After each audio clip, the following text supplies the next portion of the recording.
Hi everyone, welcome to my channel. As a part of Petals and Parchment's design team, I'm also taking part in Tuntober.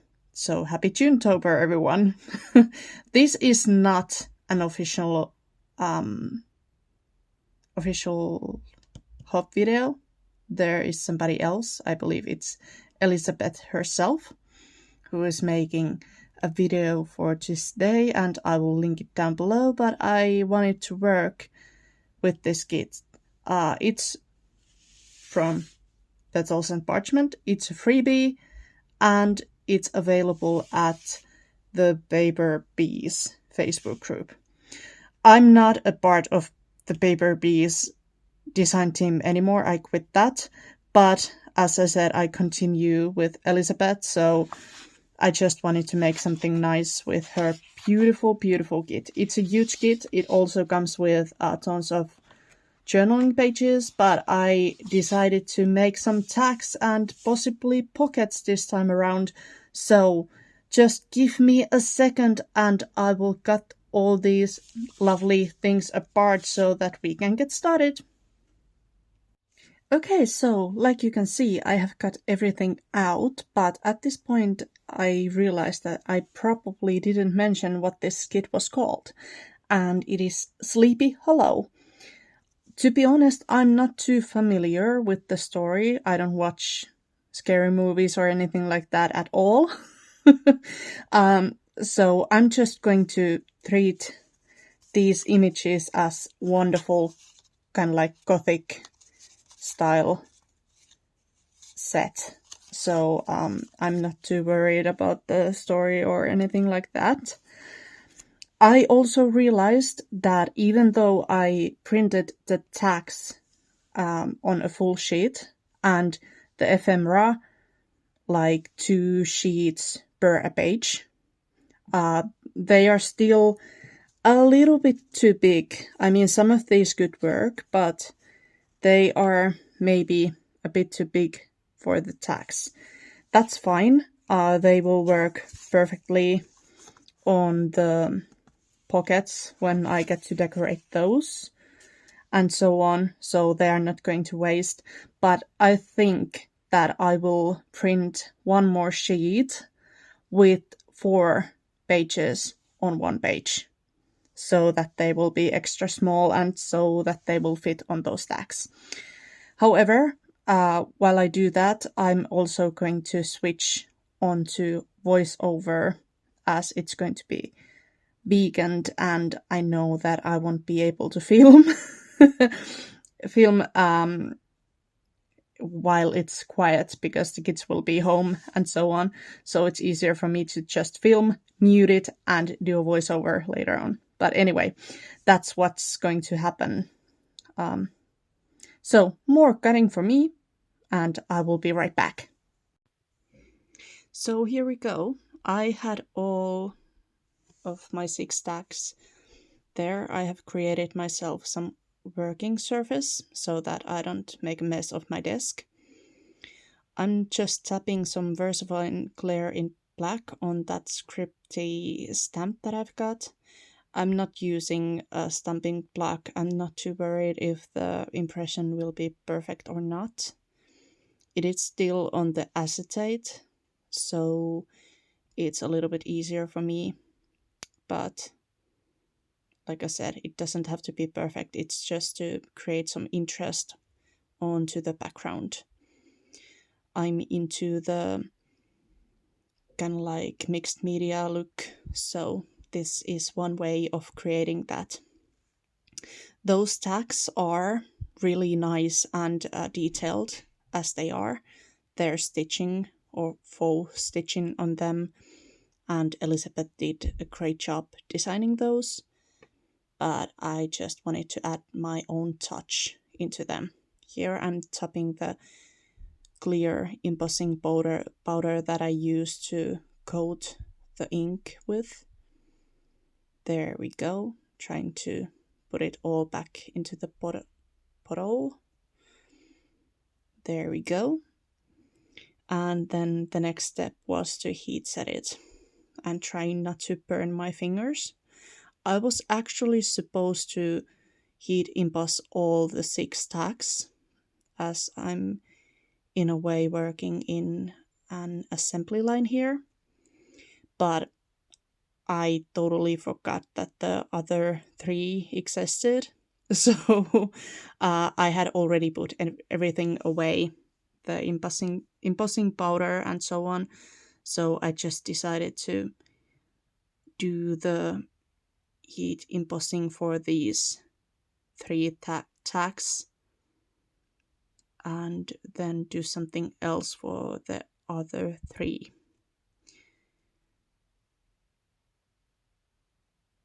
Here we go, almost done with the second tag. But yeah, like I said, this isn't necessary, and you could also just stamp and not heat emboss it. That's also possible. You could use any ink you want to. I chose to use the VersaFine Clear because it takes a little bit longer to dry, and that is crucial when you are working with the embossing powder. There you go. And here, next thing I did was take this Tim Holtz stencil so that I could work with the rest of the tags that I forgot. Poor tags. I probably could have ink blended or blended the stenciling out a little bit more, or the ink. It's quite even and strong, but you know, it's VersaFine. It's really pigmented and comes off strong quite easily, so that of course affects it. There you go, it's quite wild at this point. I think I went on a little bit lighter on the second one, and I'm sorry for the shaking. That's kind of like inevitable because the phone stand that I'm using is attached to my desk. So whatever I do on my desk affects the camera or the phone that I'm using for filming. I've been thinking about other options for that, but right now it is what it is. Here you can see I'm working with the third tag. The tags that I have here are maybe a little bit on the smaller side, so it's hard to just cover like one part of the tag. But yeah, you know. The next step on my preparations was to prepare myself some collage pieces, basically. I have this beautiful faux leather pattern paper that Elizabeth included in her kit. So I'm just randomly ripping out some tiny strips, and then I have this another gorgeous paper from the same kit, and I'm making a little bit wider strips of it.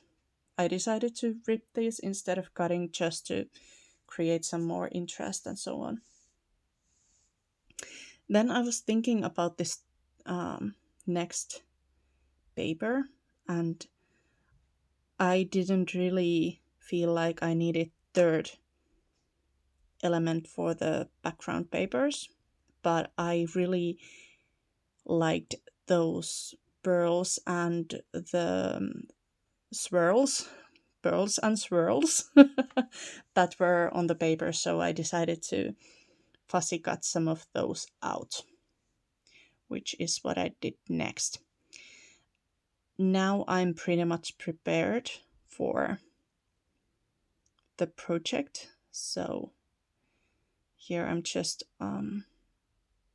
starting with the first tag and at the same time figuring out how long the black strips should be. So as I started with the first one, I'm also preparing for the last versions or the next versions. You can probably see a band-aid on my hand, and yes, I burnt my hand on oven or something that goes into the oven. But it's no biggie. Later on this video, the band-aid is already off and you can just see the glue that it left behind. But yeah, that's why it wasn't crafting accident this time around. Just like I did with the black paper, I'm doing the same with the gray paper, trying to figure out how big the pieces should be so that I can use them for later. I'm also starting to play around with the elements, the fuzzy cut images.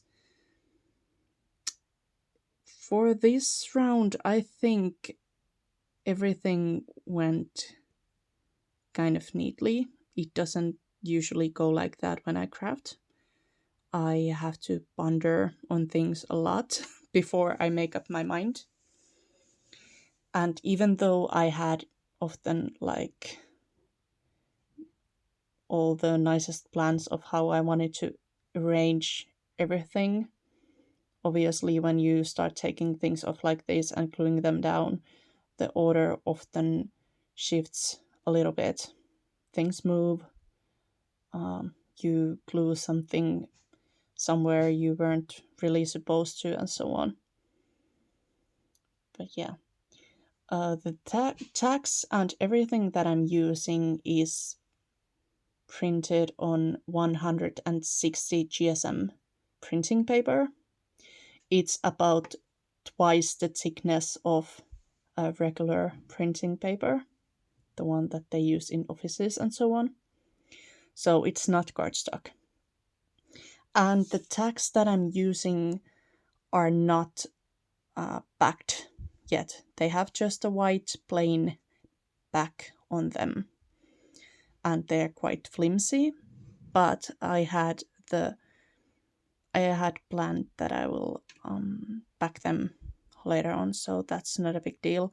And especially when I'm working on like mixed media projects like this, partially, it's also good to, or I mean, this way I didn't have to worry too much about the back getting dirty or anything like that.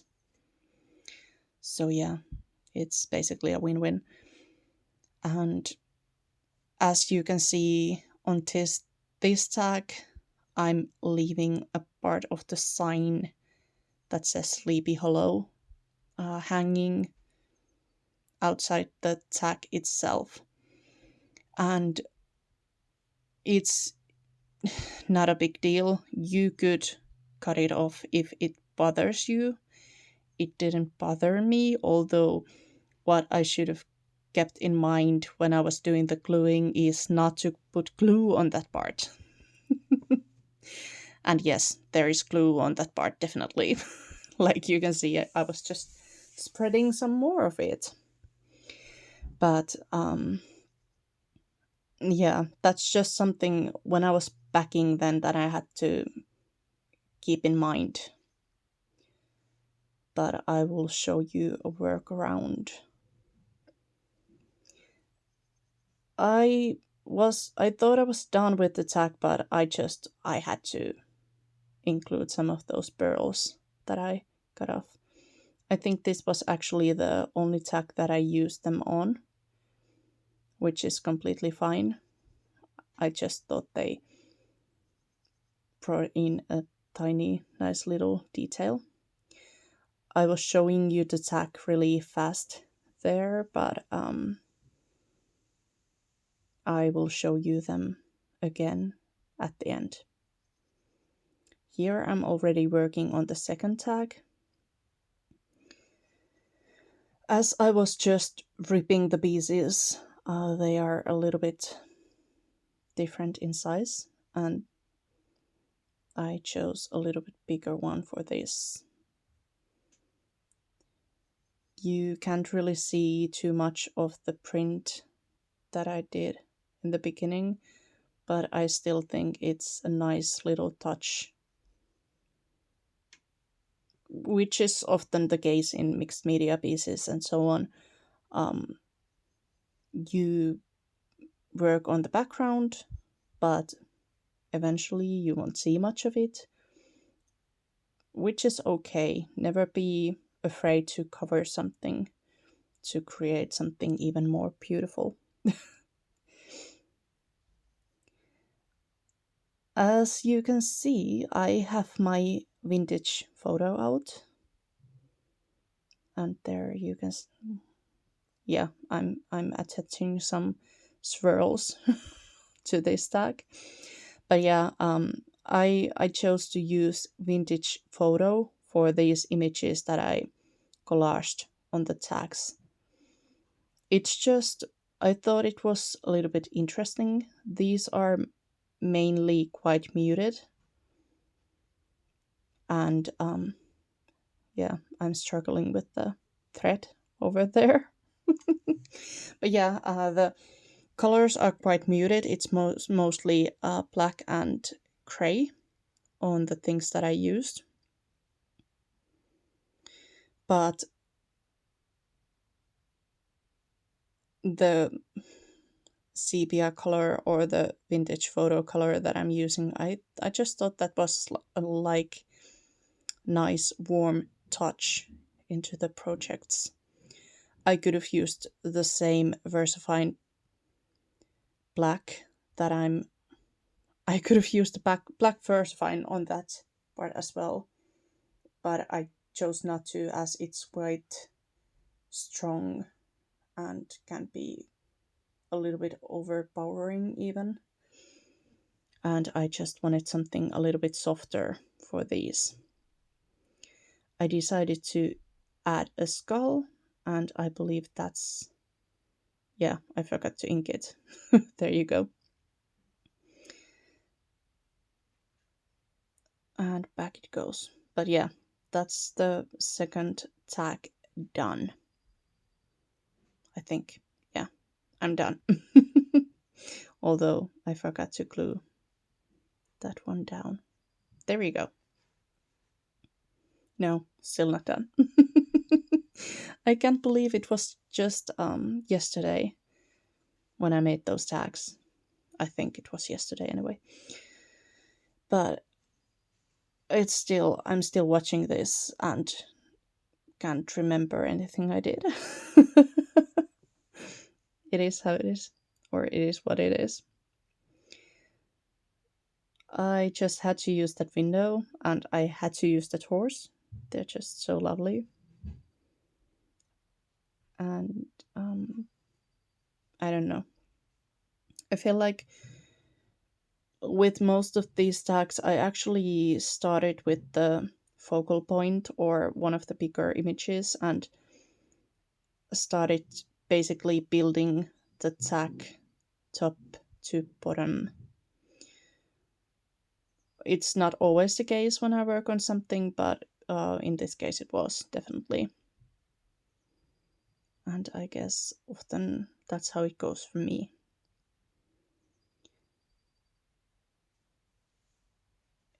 Although these tags are really different, the placement and the items or the images that I used are completely different. Um, you can see that the same elements kind of go through the six tags.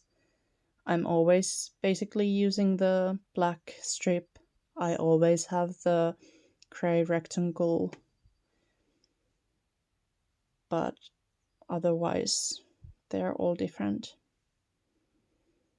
For this tag, the horse is also hanging off the edge, and I ended up cutting the back of it off. Yes, poor horse. I was also trying to look if I wanted a tree somewhere in there, but I couldn't find it a nice spot, so I left it off. I think this was the last tag that I used the thread on. It just it wasn't working for me. I was really struggling. I'm sorry if you can hear the noise in the background. That's just my partner doing stuff, which is awesome. I appreciate that. But yeah, there I realized that I was going to cut the back of the horse off anyway. So I shouldn't be putting glue there like I was. There we go. Down it goes. Just a little press and cut, and we're done with that one, I believe. Yeah.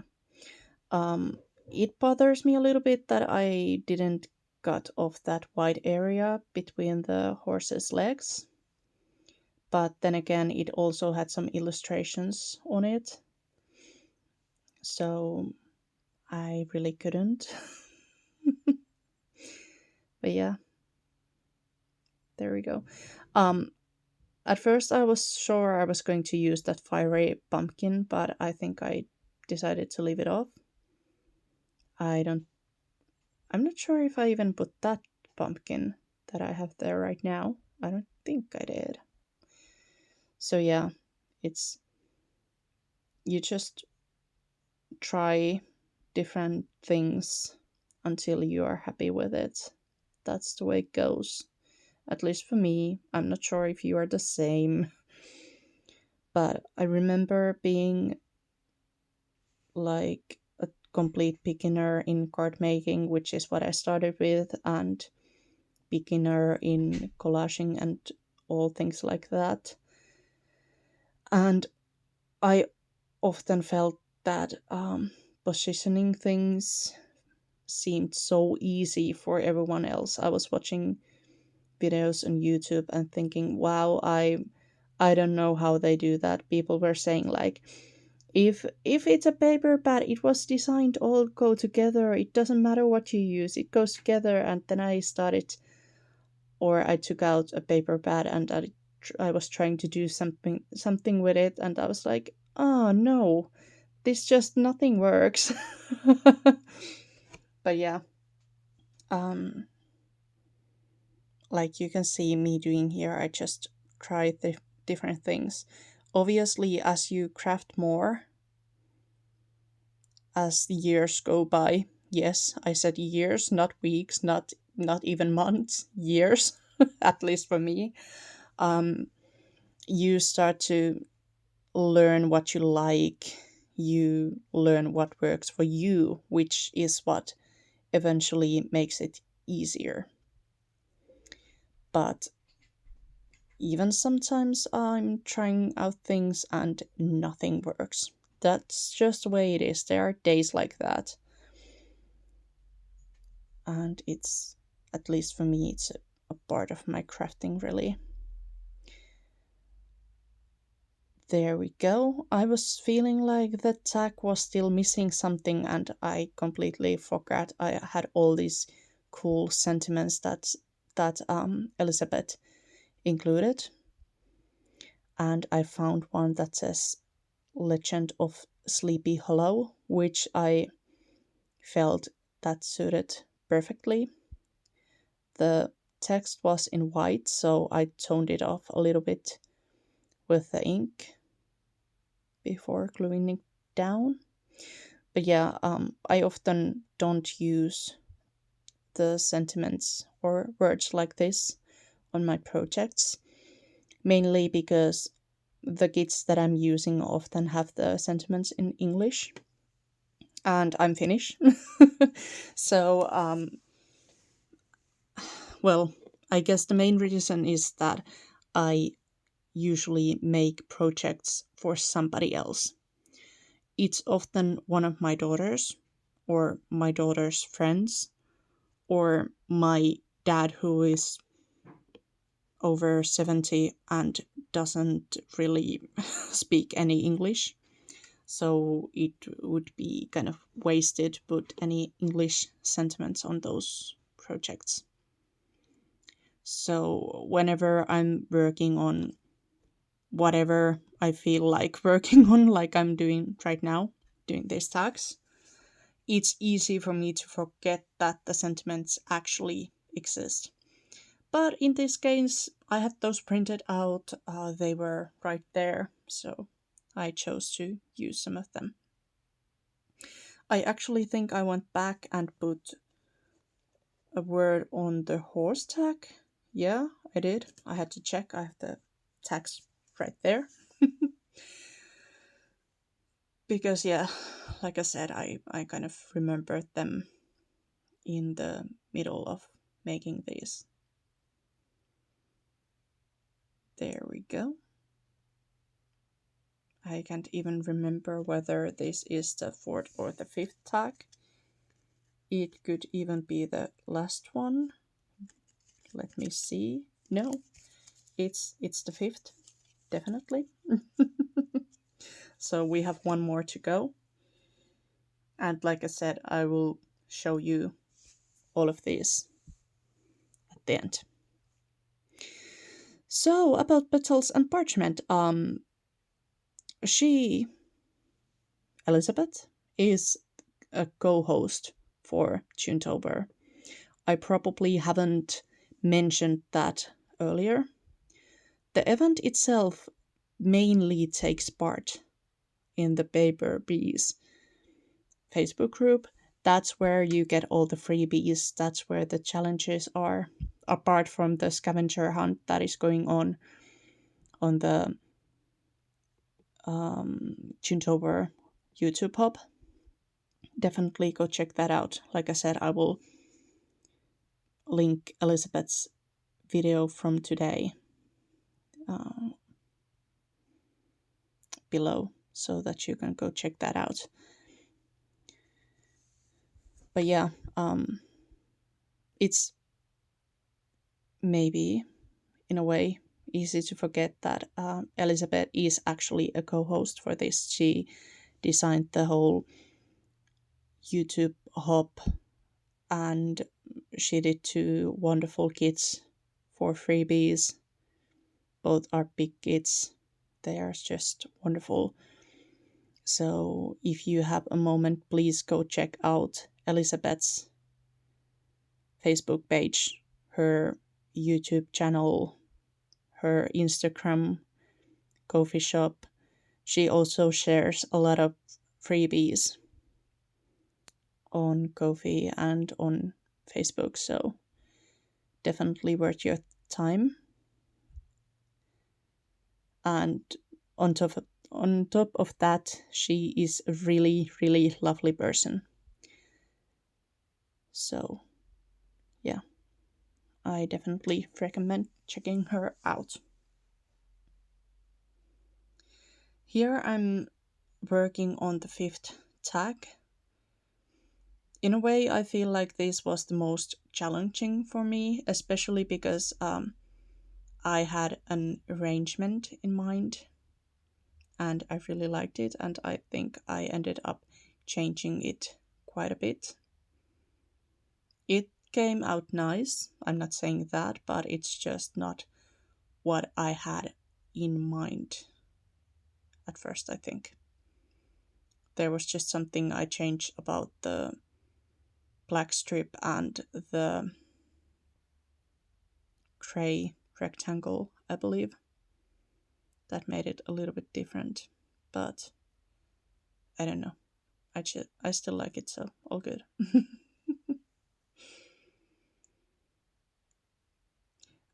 I just think that the images in this kit are pure magic, dark magic maybe. But yeah, they're great.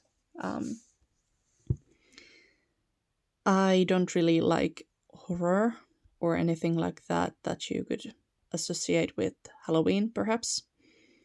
But this kind of like gothic style is definitely really nice. I love it. I should do more dark things, but if you are not a fan of dark things, you could definitely kind of like use this idea or this how to put it,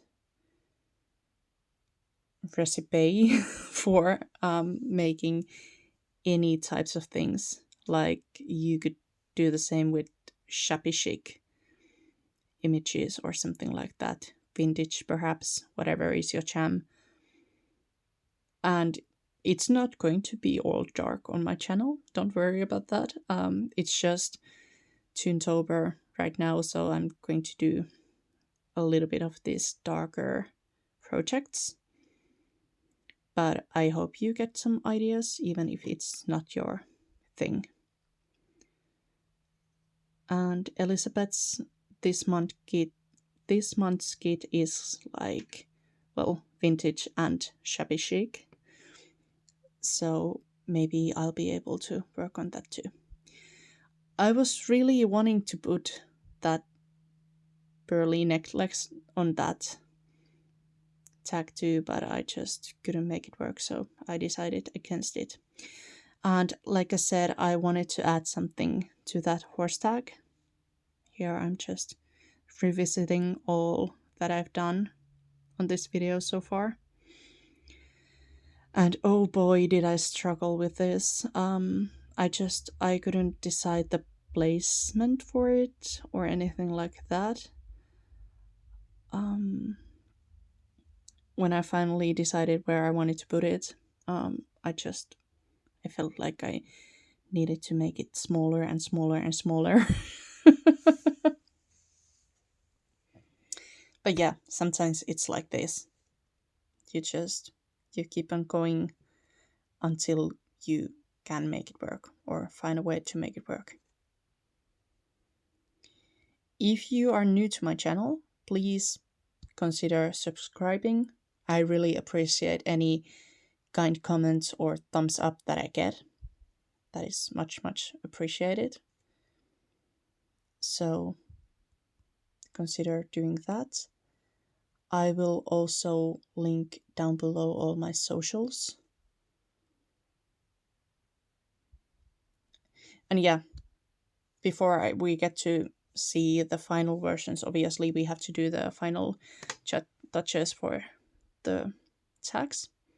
Here I'm just straightening the edge that I tore in the beginning. I have two tags that have something hanging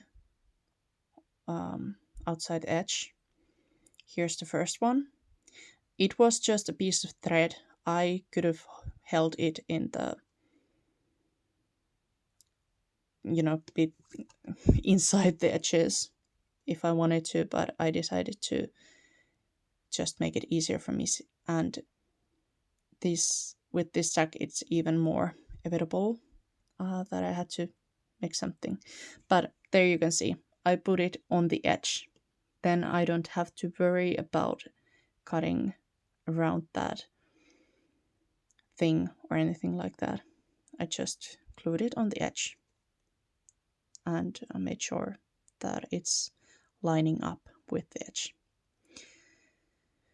After gluing all those down, I obviously had to cut them apart, like you can see me doing here. And then the final steps was to ink around it. And at this point, I wanted to make it a little bit more dramatic.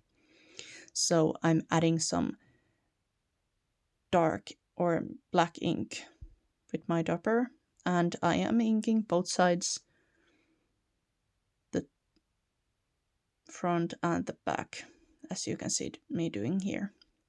And don't worry, you don't have to watch me ink all of these.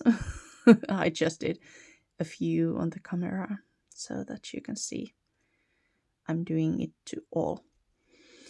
Then the last step that I did was trying to see where the holes are and then punch them. I had two colors of eyelets that I'm going to put on these tags. I had like dark gray and black. I felt like the black was a little bit too overpowering for some of these. You probably can't see any different on the camera. But yeah, I had two colors. And then I used my crocodile to set these. There we go. And that's the first one done. I also did only a few of these on camera.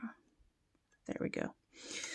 But yeah, here comes the final viewing of the tags I did today. So, like I said, there's 6 of them. I hope you enjoyed the video. And like I said, a comment or a thumbs up would be highly appreciated. I hope you will stick around for Tuntober and other videos to come. Have a lovely rest of the weekend, and I will see you next time. Bye for now.